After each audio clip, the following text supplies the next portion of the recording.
So over the years, I have learned a lot, sometimes the hard way.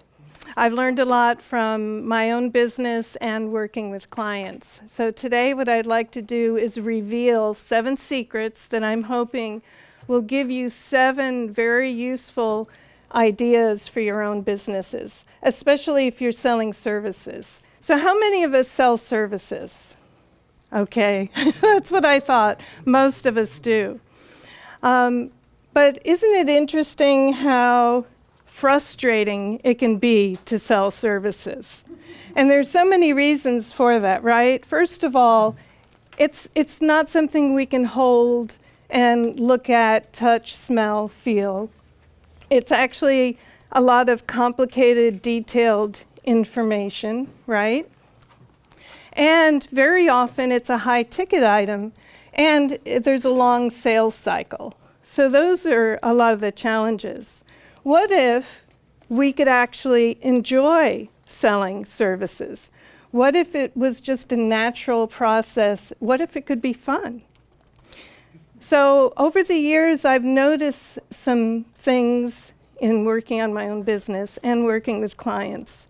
And what I've noticed is so often we're looking for that marketing. We're looking for that branding to take care of our business when what we really are missing is the foundation. Right, Adam? Yeah, the theme for the day.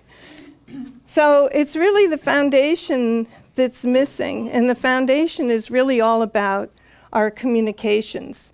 So what I'm hoping today is to give you a new foundation for selling. 7 pieces. The first 2 pieces are going to be about how we think, and the other 5 are going to be about how we communicate and engage our prospects and our clients. So secret number 1 is think differently. How many of us say, well, I'm not a salesperson? Because we still think of a salesperson as being someone like the snake oil guy, right? But today, what's that? White shoes. Yeah. Today, isn't selling more about problem solving? Aren't we working with our prospects and our clients, and we're looking at what is the problem, and then we're coming up with a solution? Well, the challenge then is how do we communicate all that, right? So we'll talk about that as we go along. The next secret is to shift our perspective. I see so often, and I know for my own self, our websites, our marketing materials are really from our own perspective. It's about what we can do, who we are, what's our expertise, right? What we really want to be doing is shifting that perspective and looking at everything from the client's perspective, because the client, the prospect, is asking us, what's in it for me? So what? That's my favorite expression. When I'm working with clients, it sounds threatening, but it can be really helpful to ask, so what? Because that's one way that you can get at the prospect's perspective. So here's a good example. So if you're a business owner, if you're a chiropractor, for instance, you might be thinking about working with your clients and that the treatment is actually a chiropractic adjustment. But what is the client thinking? The client's not thinking about that adjustment. They're thinking about the pain relief, right? So that's just an example. Okay, so the next secret is we've got to clarify the complex, right? We're living in a world of information overload. So, how do we deal with that? And it's a catch-22 because as subject matter experts, which many of us are, we really wear that complexity as a badge of honor, don't we? Isn't that complexity part of our expertise, why people need us? So there's the rub. That's the catch-22. So if we take information, so here's a before of all text that is not organized, and we create a one-piece visual that is organized information that helps people to digest that information. we're not just simplifying here, we're actually applying something that I learned in corporate training, is instructional design. And with instructional design, what we're doing is we're organizing the information. We're prioritizing it. We're actually helping someone to learn. We're helping our prospects to understand. So that's something to keep in mind in terms of, when we're looking at creating visuals. And I love to see sales tools that are one-page talk pieces, and you'll see a lot of examples of that. Okay, and the next secret, number 4, make it tangible. So here we have a service that we can't touch or feel, or can we? We talk about information products, and most of the time that means publishing a book, which is fabulous. It's really a great way to make it tangible. But did you know there are so many other ways to make it tangible? So for instance, with this client, we took storytelling and story therapy, and we turned it into keepsake coffee table books. We turned it into journals. We turned it into decks of cards and awards that you could wear around your neck, not just a piece of paper on the wall. And here, for Dan Fazio, we created a prescription pad. Well, maybe this isn't something that's being monetized, but think of the value that his clients have when they walk out the door with a summary, a clarification of their experience with Dan. And here's some other ideas for assessment tools are wonderful. All kinds of takeaways, diagrams, even workshops, slideshows. They're all good examples of making it tangible. Okay, the next secret, number 5, is setting expectations. So think of this as a sneak preview of coming attractions, right? If we can't touch and feel and smell the service, how do we know what to expect? How can our clients trust us about what we are saying and what we deliver? Well, again, this is where talk pieces, the one-pager, comes in handy. And here are 2 examples. So in this case, the before, we actually put together a flow chart of the process. So this is setting the expectation for the process of working together. From the flow chart, what happens when you do that process for your business, you're actually identifying hidden value in your business that you may not see. And this is one area where it may be really helpful to work with a consultant or someone who can help you see your business objectively, because this is really tough to do on your own. But then you come up with a piece like this that is actually a talk piece that you can sit down with your prospect and step them through the process and fill in information that customizes it for them. A second type of setting expectations is helping your client or prospect understand the value. Not necessarily the process, but the value. And you'll see in a lot of these examples, a great way to do that is to show the before and after. So in this case, I'm showing you the before, what we had with the client, and what we produced after. But in this piece, we're actually showing the prospect, here's today, and here's tomorrow on the far right. And this bridge in the middle are the services that are going to help you get from today to the tomorrow. Okay, secret number 6, offer a test drive. So this is different from offering the setting expectations, because in this case, you're actually delivering a mini experience. So that could take the form of creating an assessment that you do with a client. And many times, don't we, as service providers, we give that assessment away for free. Well, there are many ways that you can develop an assessment process where you actually charge for that, and that becomes your test drive. Another way of doing a test drive is to offer a workshop. So for the Story Therapy company, we actually took all of our materials and we shrank them down. Instead of an 8-week experience, we delivered an hour-and-a-half experience. And that was an opportunity for our prospects to experience a test drive.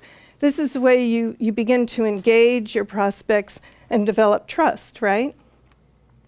Okay, our last secret, unbundle services. Well, what does that have to do with this guy? Well, this guy is all about the long sales cycle, right? One way to shorten that sales cycle is to unbundle your services. So instead of having one great big service package, if we break it down into smaller pieces, then what we're doing is we're creating a value ladder. A value ladder where we have some smaller items on the left here. This would be our test drive. And then later in the value ladder, in our process, we would sell the higher price packages. So what I'm hoping today is that you can see, you could take some of these ideas and apply them to your business. This will help us with a foundation for selling, help us to think differently and to communicate and engage our prospects. But I invite you to do this yourself because I do think that's possible. And I want to caution you that it can be really challenging, right? Many of us know that it's hard to see our businesses, to work on our business ourselves. So that's why we like not flying alone, right? There are many people in this room that can help us create this foundation. And of course, I want to offer my services. So I do have a special offer, a next step for everyone if you would like to work together to create this selling foundation for your business. Then here's an opportunity for you, and we can test drive together. Okay? Oh, questions? Yeah, Q&A. Q&A. Who's first? Somebody. I have a comment I just want to make real quick. I'm over here clicking away because I want you guys to know we do capture all of this information on our website for those of you that subscribe. So like I've even because I write those up, so if you join, you can go to the website and you can just see all the bullet points of what Cynthia taught.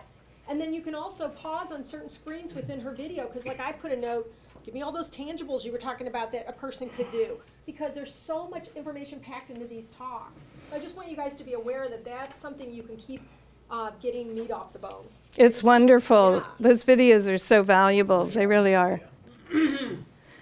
Dale. Yes, Cynthia, one of your secrets was shifting perspective and overcoming our natural tendency to think about it from our vantage point rather than the customer's. Do you have some tips for us on how we can make that shift, that mental shift, some things that you do? Well, that's such a good question. What I have found, it's really important just to get everything out on the table about, who we are. In other words, do it wrong first, and then step back from that and look at it from another perspective. So when I'm working with clients, very often we'll put out, who they are, what their services are, and then step back from that and take a look. Now, if we were the prospect, how would we translate that? And really, it's a lot about language. It's a lot about the language you use that can give you that different perspective. If I may, I'd love to just hold up an example. Cynthia has helped me in my practice. I feel like this is a good time to do this in establishing clarity in a process that's very customized. And so in my practice, each patient is receiving a different treatment plan based on their given needs. But what Cynthia helped me do was take these 7 steps. I didn't even know it. If she told me there were 7 steps, I might have been like, it's too many. But she took these 7 steps, helped me distill them down, and now I've got something here that's a basic guideline that I use with each patient, and it's customizable, based on that patient's needs. And the beautiful thing too, this is the second revision of it. The first one worked great, but Cynthia had the wisdom to say, Dan, I want you to test drive this. We'll revise it and make small changes. And so beautiful how she's used these 7 steps with me. I just wanted to share that. Thank you. It's been a pleasure working with you. One thing I just wanted to mention is when you talk about clarity, one of the reasons why that's so important to clarify the complex and have clarity around your information is that once the information is clear to your prospect, essentially what we're doing is we're making the decision making easier for the prospect, and we're making it easier for them to buy. That's the goal. I'm sorry. You mentioned unbundling your services. And I think for people who are in a service or selling a service, that becomes difficult because it can kind of devolve into an hourly, dollars per hour kind of situation. So when you unbundle a service, how do you avoid that? Well, I think the key is to find the hidden value. And so often we start thinking of ourselves as hourly because we're not recognizing all the things we're doing that create value for what we deliver. And so when you look at it from that objectivity, you're really seeing these pieces as larger pieces, and also you want to make sure you have deliverables.